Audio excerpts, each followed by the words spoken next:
देखिए latest episodes बिल्कुल ad free.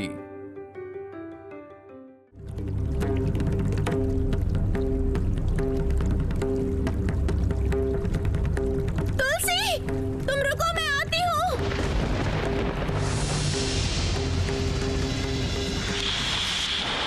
मेरा बेटा।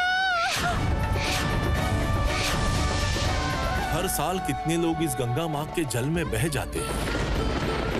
एक पक्का घाट बनने से शायद ऐसी दुर्घटना नहीं होती। ये तो समझ में आ रहा है पंडित जी, लेकिन घाट बनाएगा कौन? जमींदार लोग तो कर की वसूली करके चले जाते हैं। इस गांव का भला बुरा कभी सोचते हैं वो लोग? कभी ध्यान ही नहीं देते हैं। एकदम सही कहा पिताजी आपने, एकदम सही। ये तो उस जमींदार के जमाई का ताल्लुका है। गांव वालों के बारे में कभी नहीं सोचते ये लोग। हाँ, सिर्फ नाम के 10 और 6 आने के जमींदार हैं।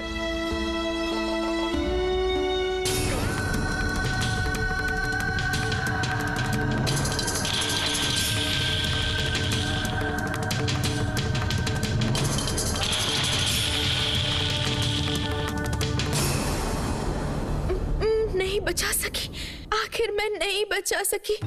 माँ गंगा उन्हें बहा कर ले गई। उमा, तू कब आई? और पहले बता, उस लड़की की कोई खबर मिली? नहीं रे, अभी पानी का इतना बहाव है और मिलती क्या? कहां बह के चली गई क्या पता। अगर उस किनारे पे इतनी फिसलन नहीं होती तो वो लड़की ऐसे नहीं गिरती नदी में। ये डर तो हमें भी हमेशा लगता है भैया। पता नहीं क्यों मैंने उसे जाने दिया। वो बार बार कह रही थी कि उसे डर लगता है। मत रो रानी, मत रो। शायद रघुनाथ जी की यही इच्छा थी। वो लड़की किसके सहारे जिंदा रहती? उसके बेटे का बुखार लगातार बढ़ने लगा था। इसीलिए शायद भगवान एक माँ को अपने बच्चा खोने का दुख नहीं देना चाहता था। दोनों को ही अपने पास बुला लिया। खुद को दोषी महसूस कर रही हूँ मैं बुआ। मैंने ही उसे जाने के लिए कहा था। अगर मैं नहीं बोलती तो वो शायद ऐसे डूब नहीं जाती। दोष मेरा है। अगर ऐसी बात कर रही हो रानी, तो सबसे ज्यादा दोष मेरा है। मैंने ही तो राय दी थी ना। लेकिन मैं तो झूठ नहीं बोल रहा था। विश्वास से बहुत कुछ संभव होता है। इसके प्रमाण बहुत सारे हैं। अब जो हुआ है वो दुर्घटना है, और दुर्घटना कभी भी बता के नहीं आती। ऐसी घटना पहले भी हो चुकी है। यही कुछ दिन पहले बकुल बहू कलश लेकर पानी भरने के लिए गई थी। पानी के बहाव से बह गई।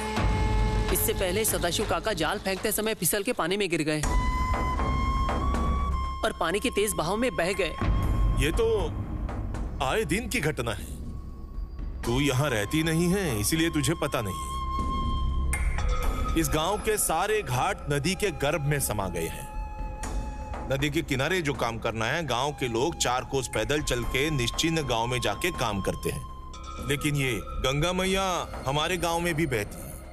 शिव पूजा के समय लड़कियों को भी ऐसे ही जाना पड़ता है। इसीलिए सोच समझ के ही मैं घाट की बात कर रहा हूँ। पंडित जी सही कह रहे हैं। अगर तुम ससुर जी से बोलोगी तो वो ना नहीं कह पाएंगे। क्या कहेगी रानी? क्या कहेगी? साफ साफ बताओ मुझे। ये ससुराल में जाकर ये कहेगी कि इसके मायके के गांव में घाट बनवा दो? हाँ, ऐसी बातें तुम लोगों के दिमाग में कैसे आती है मुझे नहीं पता। वो लोग इतने बड़े लोग हैं, समधी हैं।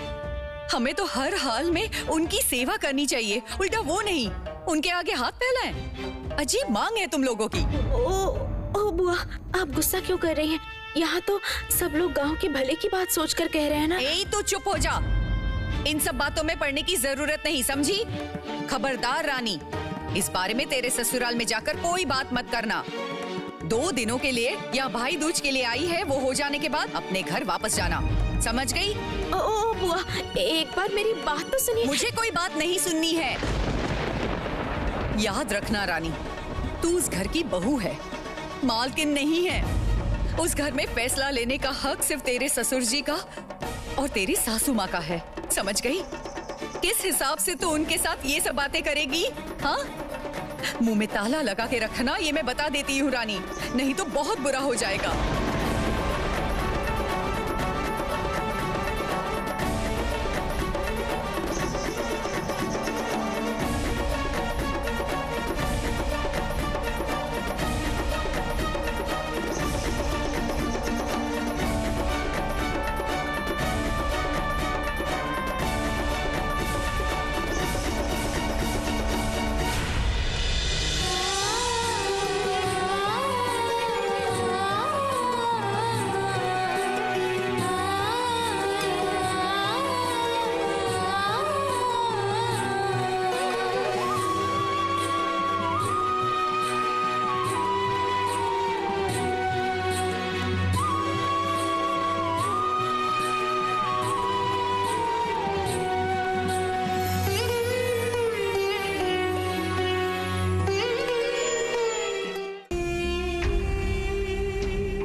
मालिक, अभी अभी एक खबर मिली है। छोटे मालिक इस समय हाली शहर गए हैं, वहाँ से तालुका देखने गए हैं, वहीं पर है अभी। ये क्या बात है? चंदर तो हाली शहर में गया था राम प्रसाद के घर से बहू को लाने के लिए। वहाँ से अचानक उसे तालुका निरीक्षण की इच्छा कैसे हुई? जाने से पहले भी कुछ बताया नहीं। उसका क्या चल रहा है मुझे कुछ समझ में नहीं आ रहा। तुम्हें कुछ बताया है? उसकी माँ के सामने ये बात निकालने से वो बहुत गुस्सा करेगी। नहीं मालिक, मुझे भी कुछ बता के नहीं गए हैं। इस घर में क्या हो रहा है मुझे कुछ भी समझ में नहीं आ रहा। छोटी बेटी और राम रतन अचानक घर से चले गए। चंदर वापस नहीं लौटा। हर साल इस दिन बड़ी बेटी और छोटी बेटी दीर्घायु के लिए भाई को टीका लगाती है। इस साल वो भी नहीं हुआ। प्रीतराम, मुनीम, तुम भी हो? ससुर महाशय, कोई काम था? आपने मुझे बुला लिया होता। मुझे सिर्फ एक बात करनी है। प्रीतराम ने जो डूबे हुए जहाज का सौदा किया है वो उन 10 आने 6 आने के जमींदार के पास कैसे जा रहा है? तो क्या कह रहे हैं ससुर महाशय? मुनीम, इस बारे में तुम्हें कुछ पता है? जी मालिक, सुना तो था कि कुछ व्यापारी उस जहाज को खरीदना चाहते थे, लेकिन आपका सौदा जहां हुआ है उस तरफ हाथ बढ़ाएंगे ऐसा तो नहीं सोचा था। 10 आने 6 आने के जमींदारों का साहस दिन ब दिन बढ़ता ही जा रहा है।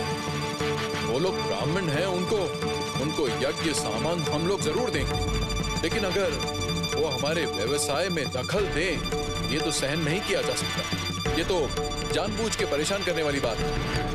अब उनको एक उचित सबक सिखाना होगा। जरूर होगा। अब देखिए ससुर महाशय, उनको मैं ऐसे जवाब दूंगा कि ऐसा काम करने से पहले वो दोबारा सोचेंगे। मैं सीधा जाकर जहाज कंपनी से बात करूंगा। चंदर को आने दो, उसको मैं साथ ले जाऊंगा, वो उनसे अंग्रेजी में अच्छे से बात कर पाएगा। ये क्या है? चंदर कहाँ है? उसको तो छोटी बहू को लेकर वापस आना चाहिए था।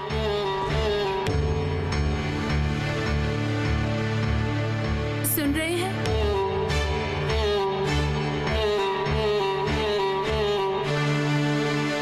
तुम यहाँ? एक बात कहनी थी मुझे। छोटी बिटिया भाई दूज के समय अपने ससुराल चली गई। चंदर भी तालुका में गया है। इधर बड़ी बिटिया ने किसी आदमी से खबर भिजवाई कि चंदर उसके ससुराल में जाके भाई टीका लेकर आए। चंदर तो नहीं है। अब मैं बड़ी बिटिया को क्या बोलूंगी? इस साल एक भी बहन अपने भाई की दीर्घायु की कामना करके टीका नहीं लगा पाई। ये क्या सही हुआ? आप ही बताइए।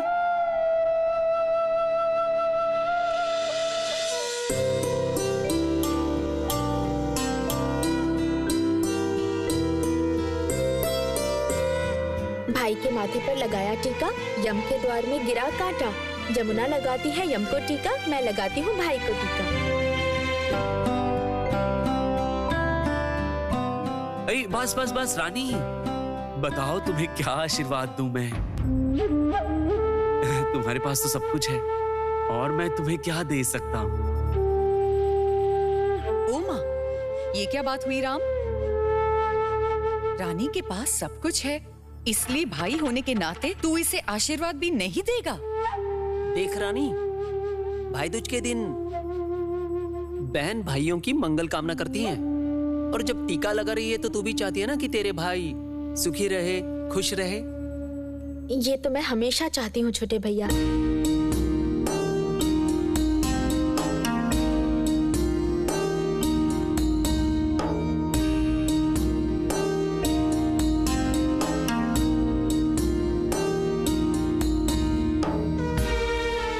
भाई के माथे पर लगाया टीका, यम के द्वार में गिरा कांटा।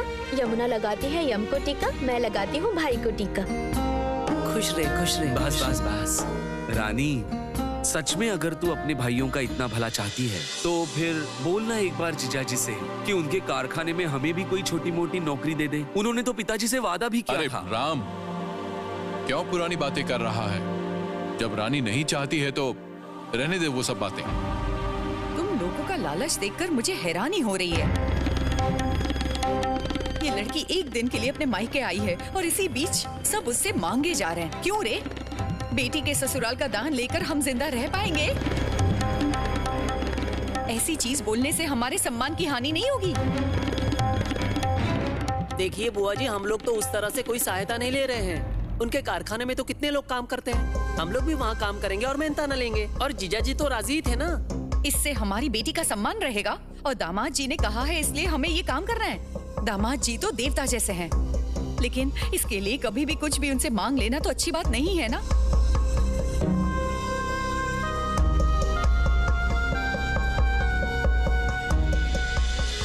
वो देवता जैसे इंसान अकेले किस तालुका में रह रहे हैं। पता नहीं कब मुझे यहाँ से वापस लेकर जाएंगे, कुछ पता नहीं। अभी तो मैं उन्हें कुछ नहीं बता पाऊंगी। मुझे तो पता भी नहीं है कि वो मुझे कब लेने आएंगे। ओ माँ, ये क्या बोल रही है? पता नहीं मतलब? अगर पता नहीं तो उस सरदार को भिजवा के खबर ले। भैया आप क्या कहते हैं? हाँ, इस बात का मतलब क्या है रानी?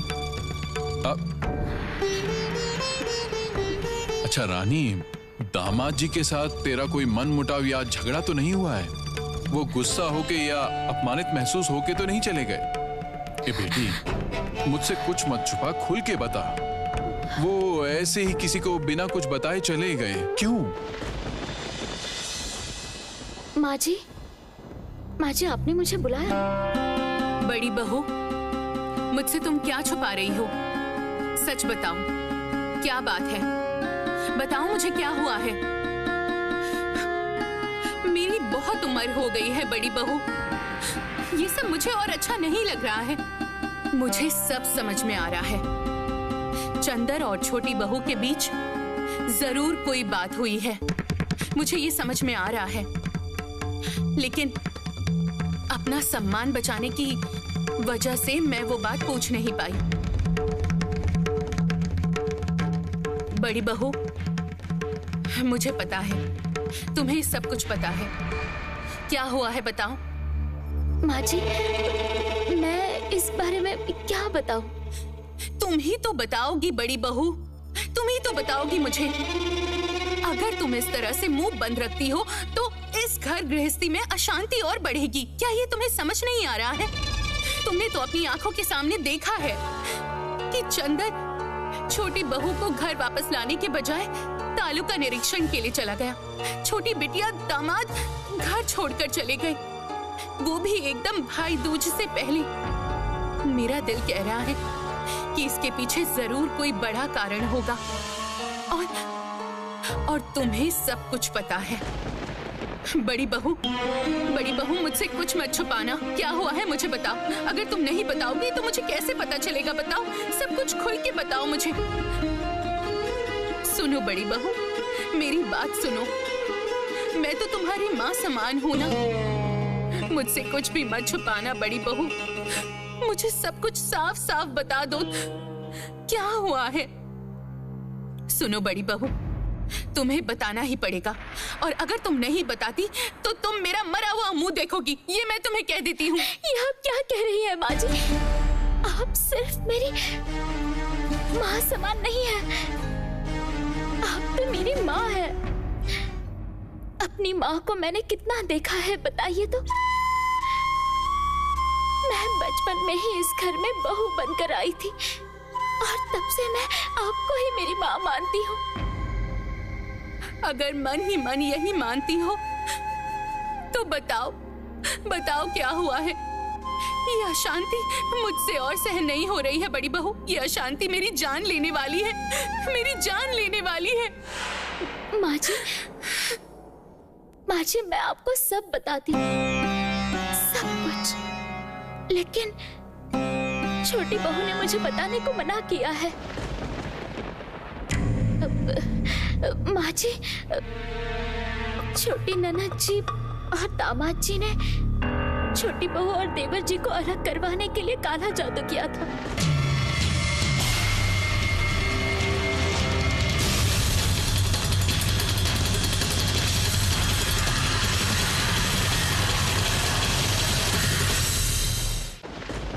बड़ी बहू, जो बात तुमने बोली है उसका कोई प्रमाण है तुम्हारे पास?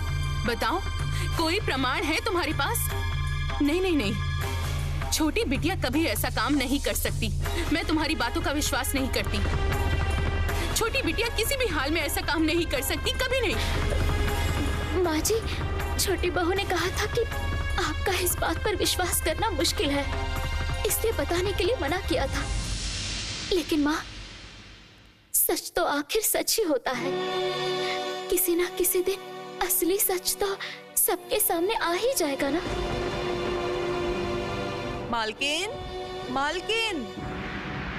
मालकिन, नानी माँ वापस आ गई हैं, यही आ रही हैं। सुबाला, तुझे तो सब पता है।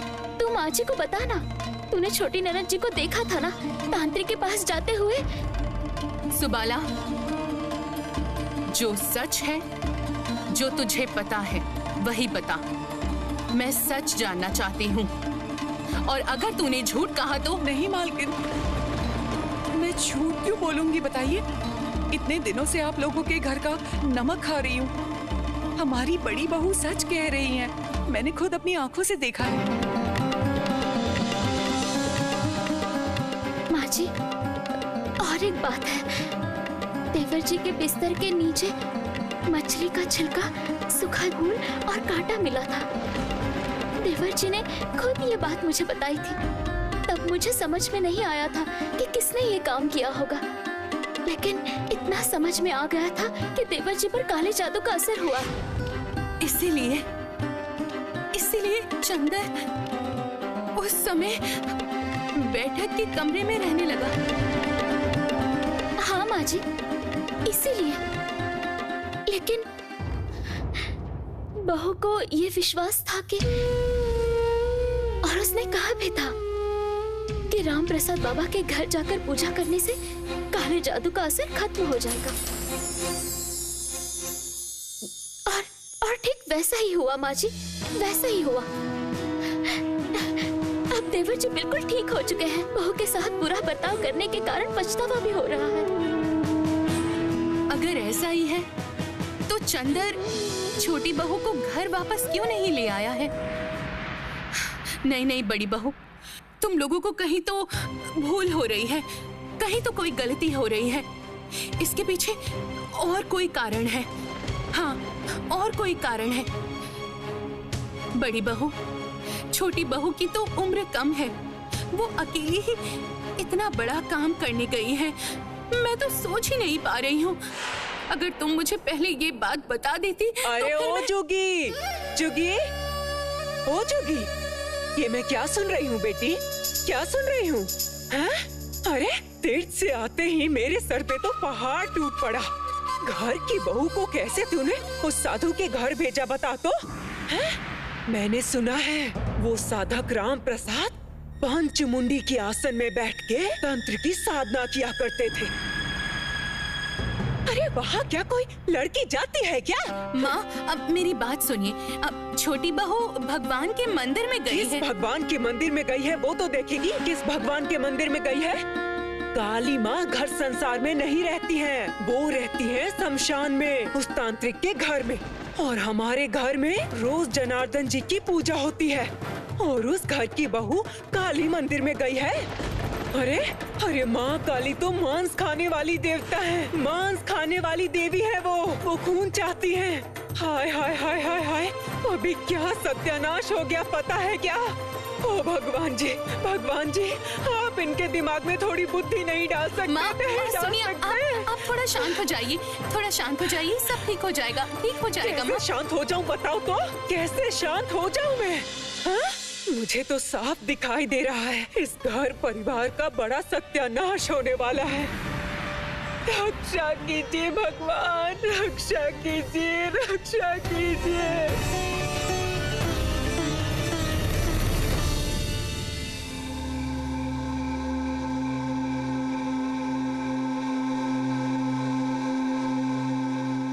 रानी, रानी, मेरी बेटी रानी।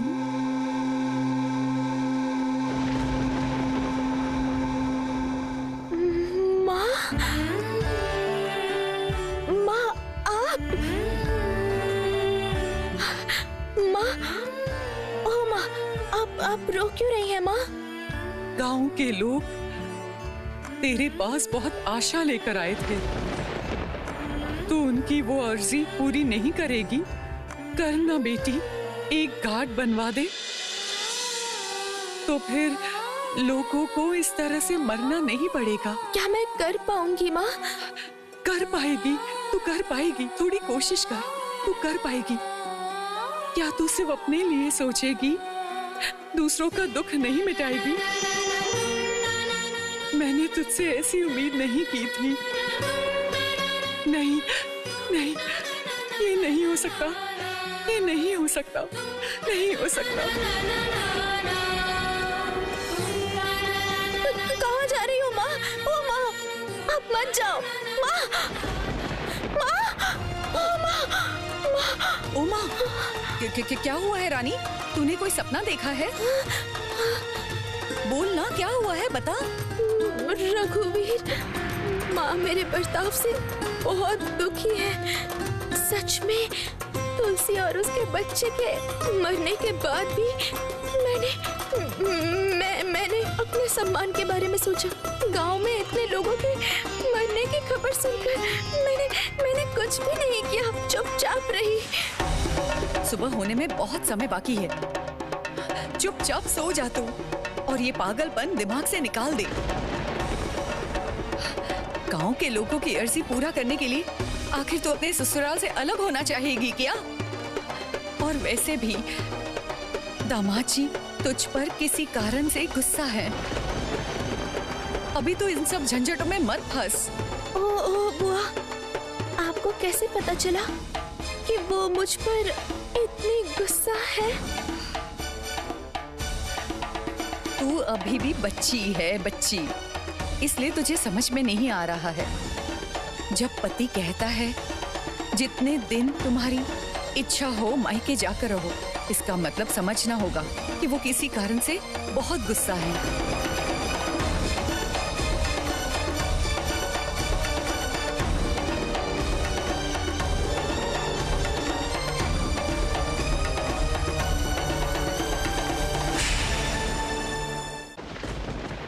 सुन रानी, सरदार से खबर भिजवा दो घर पे, और अगर दामाद जी तुझे लेने आ जाए तो तू किसी कारण से मना मत करना।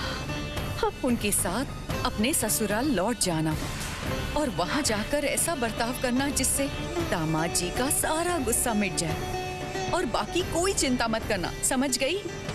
लेकिन माँ ने तो मुझे घाट बनवाने के लिए कहा है। रघुवीर, आप ही बताइए, माँ को दुख देकर ससुराल लौट जाना उचित होगा क्या? सुन रानी, घाट बनवाने की बात करने से काम नहीं होगा, इसमें बहुत बहुत खर्चा है। तू ये ये सब कैसे कर लेगी बता? और इसके अलावा बिना घाट के गांव के लोगों का गुजारा तो हो ही रहा है। सब लोग तो मर नहीं रहे। रघुवीर, आप चुप ही रहेंगे ना? आपको समझ में नहीं आ रहा माँ की नजरों में मैं कितनी छोटी हो गई हूँ? आपको समझ में नहीं आ रहा है ना? ठीक है, आप कुछ नहीं बोलेंगे ना? मैं भी कुछ भी नहीं बोलूंगी। देखती हूँ आपका जवाब मिलता है या नहीं। हाँ, इतनी रात गए कहाँ जा रही है? हाँ, कहाँ जा रही है?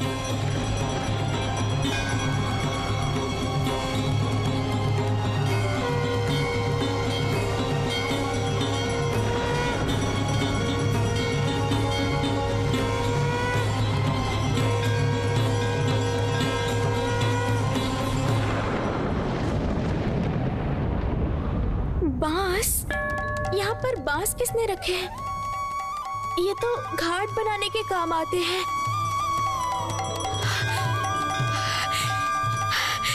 बुआ, ओ बुआ, बुआ, रघुवीर ने मुझे जवाब दे दिया है। मैं सारी व्यवस्था कर लूंगी। घाट बनेगा, मेरी माँ के नाम पर ही बनेगा।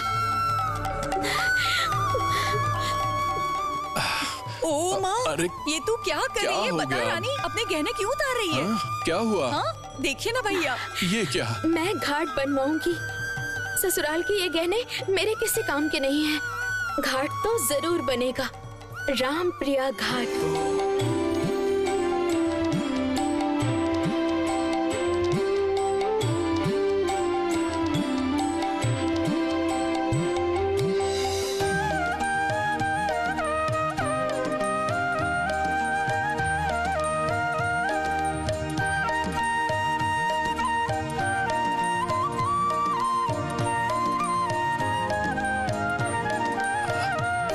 आगे उसको दे दो।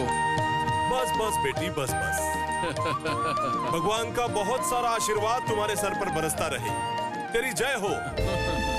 पता है रानी, मैंने बहुत सोचा है, बहुत सोच के देखा है कि पूजा के बाद तुलसी और उसके बेटे को गंगा माँ ने क्यों खींच लिया। असल में यहाँ एक बहुत बड़ी चीज होगी। हाँ, यहाँ 2 लोगों की जान तो गई है, लेकिन गांव के बहुत सारे लोगों की जान बच जाएगी। आपकी बात तो शायद ठीक है पंडित जी, लेकिन पता नहीं क्यों मैं तुलसी और उसके बेटे के बारे में भूल ही नहीं पा रही हूँ। घाट बनाने से कोई नुकसान नहीं है, लेकिन मुझे सिर्फ डर है कि रानी का कोई नुकसान ना हो। ये जो कर रही है, अपने गहने गिरवी रख के घाट बनवा रही है। माँ की इच्छा से ये घाट बन रहा है। माँ के नाम से ये घाट बनेगा, रामप्रिया घाट। इससे बढ़कर और कुछ हो सकता है? माँ तो हमेशा गांव की भलाई के बारे में सोचती थी, है ना? हाँ, तेरी माँ को हमेशा एक ही चिंता लगी रहती थी, लोगों का मंगल हो, अच्छा हो, केवल वही। इस घाट पे हर जात के लोग साथ में स्नान करेंगे। यहाँ पूजा होगी, श्रद्धा का स्थान बनेगा। भगवान की मूर्ति विसर्जित होगी, लड़कियां शिव पूजा करेंगी। गंगा माँ की मिट्टी बाहर आएगी और उसी मिट्टी से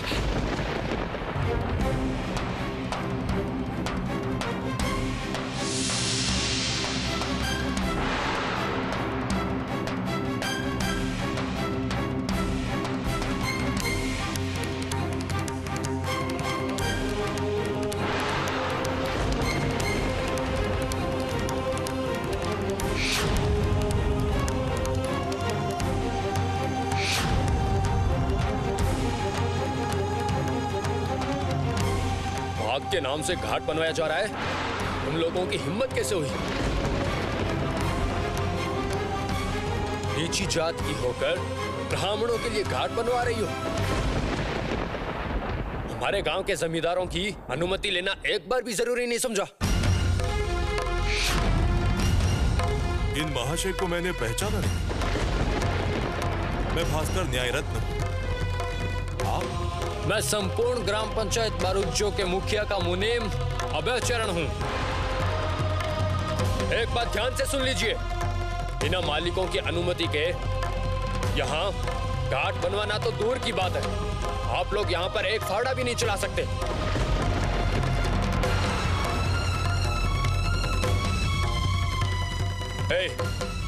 हटाओ सब यहाँ से। घाट तो तुम्हारा मैं बनवाता हूँ। निकालो इन्हें। अरे अरे रुको रुको, ये क्या कर रहे हो?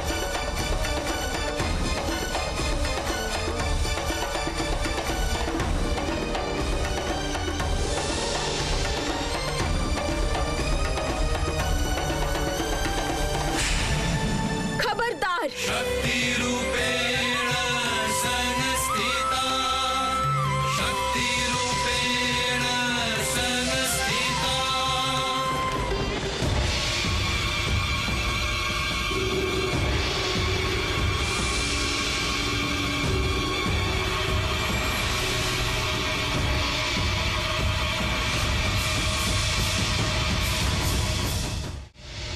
हिम्मत है तो ये घाट तोड़कर दिखाइए। रानी ये क्या कर रही है? ये घाट मेरी माँ के नाम से है। किसी ने एक कदम भी आगे बढ़ाया तो मैं उसे नहीं छोड़ूंगी। चले जाइए, चले जाइए, कह रही हूँ ना, चले जाइए। जब ये खबर मालिकों के पास जाएगी तब देखना, नीची जात के लोग ब्राह्मण जमींदारों का अपमान, इस बात का बदला जमींदार लोग तुमसे जरूर लेंगे, छोड़ेंगे नहीं। चल, मालिकों को ये खबर अभी दे देते हैं, चलो।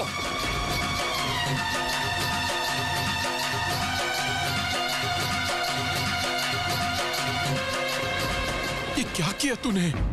क्यों किया? अरे ये खबर तेरे ससुराल तक पहुंच जाएगी, ये पता नहीं है तुझे? हे रघुवीर जी, इस बात को लेकर और ज्यादा अशांति ना हो। अरे बड़े लोगों के बीच कितना कुछ हो जाता है, ये पता नहीं है तुझे? एक बड़ी घर की बहू होके सबके सामने तूने ये हथियार उठा लिया। छी छी छी छी, क्या होगा अब? पिताजी, आप कुछ मत सोचिए। मुझे पता है कि मेरे ससुर जी को समझ में आ जाएगा मैंने क्यों ऐसा काम किया। इतने लोगों की इच्छाएं सब व्यर्थ हो जाएंगी क्या? इतनी तकलीफ, इतनी मेहनत सब बेकार हो जाएगी। ये मैं कैसे होने देती पिताजी, कैसे होने देती बताइए आप ही।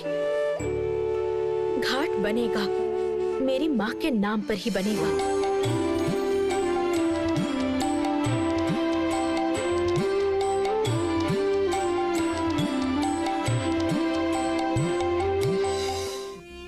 देखो प्रीतराम, ये 10 आने 6 आने के जमींदार लोग अचानक हमसे बात क्यों करना चाहते हैं, समझ में नहीं आ रहा है। क्या ये वो डूबे हुए जहाज खरीदने के बारे में? नहीं नहीं ससुर महाशय, वो जहाज खरीदने का विषय अभी आगे नहीं बढ़ा है। बड़े साहब शहर में वापस आने तक मैंने सब कुछ संभाल के रखा है। तो फिर ये तो बड़ी चिंता की बात है। क्यों ससुर महाशय? देखो, व्यापार के बारे में अगर कोई बात हो तो उसका उचित समाधान हम लोग दे सकते हैं। ब्राह्मण हैं तो भी छोड़ेंगे नहीं, लेकिन किसी और विषय में विरोध करे तो वो मानना ही पड़ेगा। जो भी हो, ब्राह्मण जमींदारों की जगह इस समाज में सबसे ऊपर है। उनके आने का तो समय हो चुका है, देखते हैं क्या बोलते हैं वो लोग। लेकिन ससुर महाशय, ब्राह्मण है तो उन्हें उचित सम्मान जरूर दूंगा, लेकिन अगर कोई अन्याय की बातें करे तो मैं उसे मानूंगा नहीं। नहीं नहीं प्रीतराम, नहीं तो नहीं। देखो, समाज में अभी भी ऊंची और नीची जात का अंतर बना हुआ है। हम लोग नीची जात के हैं। हम लोग चाहे धन संपत्ति दौलत कितना भी कर लें, समाज में ये अंतर बना ही रहेगा। वो सब राजचंद्र जैसे नए युवक ये सब मानते नहीं हैं। फिर भी मालिक, वो लोग आ चुके हैं, बाहर इंतजार कर रहे हैं।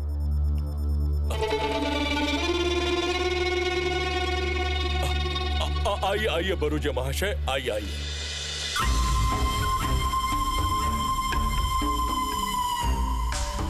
आइए आइए, अंदर आ जाइए। ये मेरा सौभाग्य है कि ब्राह्मण लोग आज मेरे घर में पधारे हैं। आइए आइए, विराजिए आप लोग। दास महाशय, बरूजे लोगों के इतने बुरे दिन नहीं आए हैं कि वो दासों के घर में जाकर बैठे। आया हूं सिर्फ एक कारण से।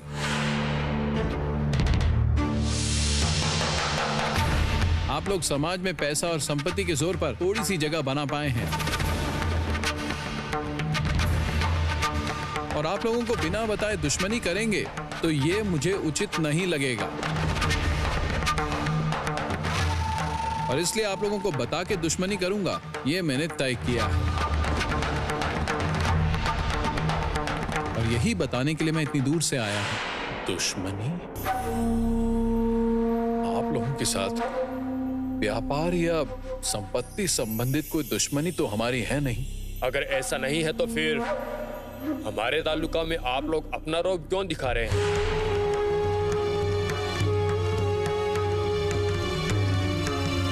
आप लोग जानबूझ के हमें रौब दिखाएंगे, अपनी शक्ति का प्रदर्शन करेंगे और हम लोग चुपचाप ये मान लेंगे। ऐसा आपने कैसे सोच लिया दास महाशय? हम लोगों को कमजोर समझने की मूर्खता आप लोगों ने कैसे कर ली, मुझे समझ में नहीं आ रहा है। नहीं नहीं नहीं, आप लोगों के तालुका में जाके हम लोगों ने क्या दिखाया? रौब मतलब क्षमता दिखाई हमने। और नहीं तो क्या। कोना गांव वो तो आप लोगों की तालुका नहीं है। वहां हम लोगों की अनुमति के बिना आप लोग घाट बनवाएंगे। इसको रौब दिखाने के अलावा और मैं क्या कह सकता हूं? कोना गांव में हम लोग घाट बनवा रहे हैं, ये क्या कह रहे हैं आप? वही कह रहा हूं जो आप सुन रहे हैं। उस गांव की लड़की जो आपके घर की बहू बन के आई है, वो तालुका के लोगों के साथ मिलकर काली मां के नाम पे घाट बनवा रही है। हमारे लठैतों ने जब रोका तो उनके सामने उसने हथियार उठाया और लड़ने आ गई। अगर पीछे से आप लोगों का समर्थन ना होता तो उसको इतना साहस कहां से मिलता?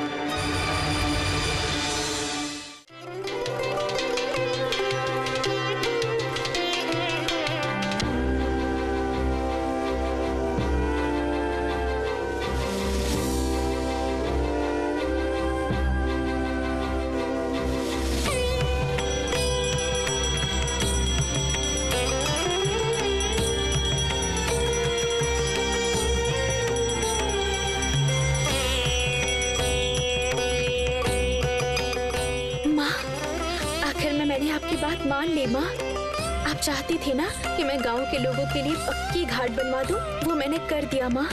गांव के लोगों की तकलीफ दूर हो गई। अब आप खुश हैं ना?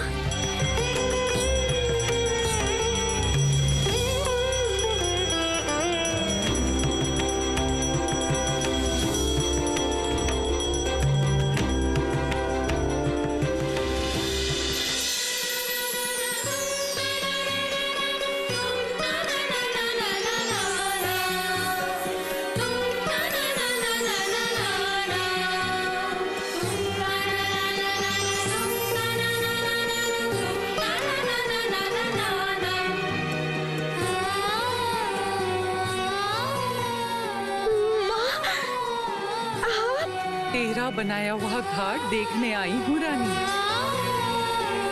तेरा मंगल हो, देखना तेरा मंगल होगा। जो दूसरों के दुख दर्द की बात सोचे,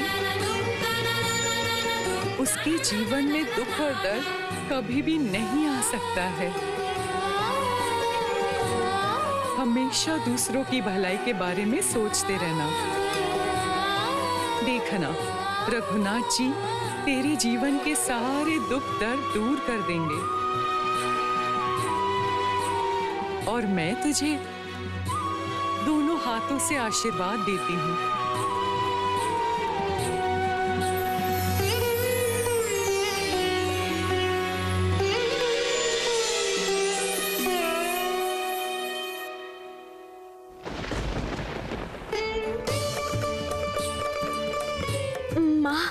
अब आपका आशीर्वाद मुझे मिल गया है ना, अब मुझे कोई डर नहीं है। इस घाट को लेकर चाहे कितनी भी मुसीबतें क्यों ना आए, मैं गांव वालों की भलाई के लिए उनके साथ खड़ी रहूंगी। पता नहीं क्यों मेरा दिल कह रहा है ये घाट गांव वाले इतनी आसानी से इस्तेमाल नहीं कर पाएंगे।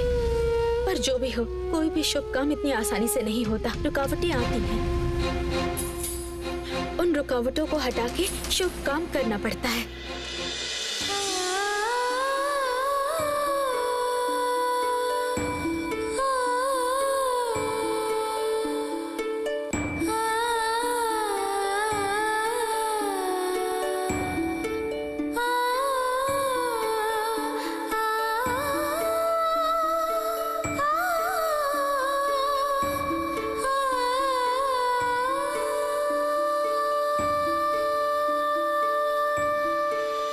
हमारी प्रजा के कल्याण या अकल्याण के बारे में हम लोग अच्छे से जानते हैं।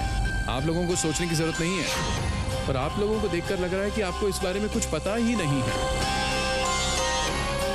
आप लोग कुछ नहीं जानते तो हम ये बात कैसे मान लें? घर की बहू ने अपने मायके जाकर जरूर अपने दिमाग से ये सब किया होगा। वैसे हम लोगों ने सुना है कि राजचंद्र दास की पत्नी बहुत साहसी है। नियमों का उल्लंघन करना उन्हें बहुत अच्छा लगता है।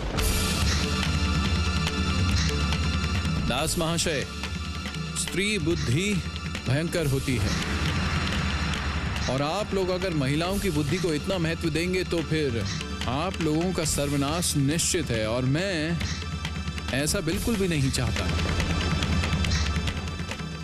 आप लोग ब्राह्मण हैं। आप लोगों से झूठ बोल के हम पाप नहीं बढ़ाना चाहते। विश्वास कीजिए, हमें कुछ पता नहीं था। आप लोगों की तालुका में अगर सच में घाट बनवाया गया है, हम लोग उसके बारे में कोई फैसला लेंगे। आप लोगों के साथ दुश्मनी करने की हमारी कोई इच्छा नहीं है। लेकिन आप लोगों ने तो दुश्मनी कर ली है दास महाशय।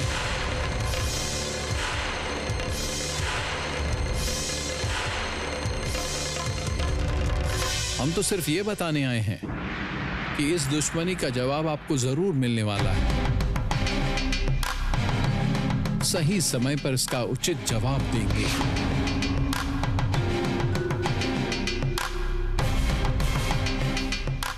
चलिए भैया,